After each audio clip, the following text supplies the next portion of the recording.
tenemos una función biyectiva definida en los reales y sabemos, o sea, queremos determinar esta función.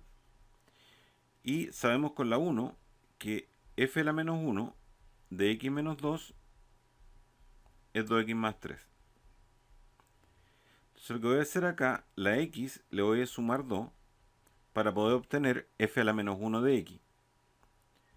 Entonces, la x la cambio por x más 2, acá también.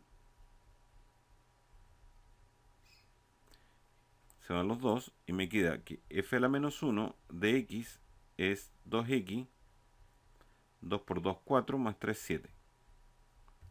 Como obtengo f a la menos 1 de x, yo puedo obtener f de x si calculo la inversa de esta función. Entonces, y sabemos que es 2x más 7, restamos 7, dividimos por 2,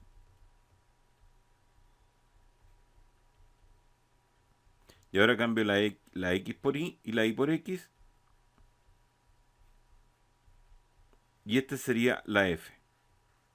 Esta es la función f porque es la inversa de la inversa. Entonces, con la información 1, yo puedo obtener la f. La 2, f compuesto con f a la menos 1 de x menos 2, me dicen que es x menos 2.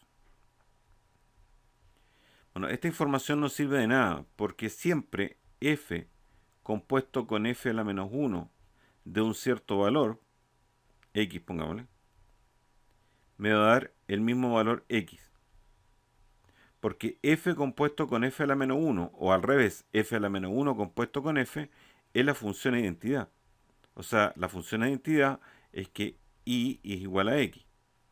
F compuesto con f a la menos 1 de x siempre me va a dar x. Por lo tanto, esto no me está diciendo absolutamente nada y no puedo determinar la función f. Esto es una característica para todas las funciones biyectivas, que f compuesto con f a la menos 1 de x me da x. O f a la menos 1 compuesto con f de x es x. Así que esta información nos sirve, es la A.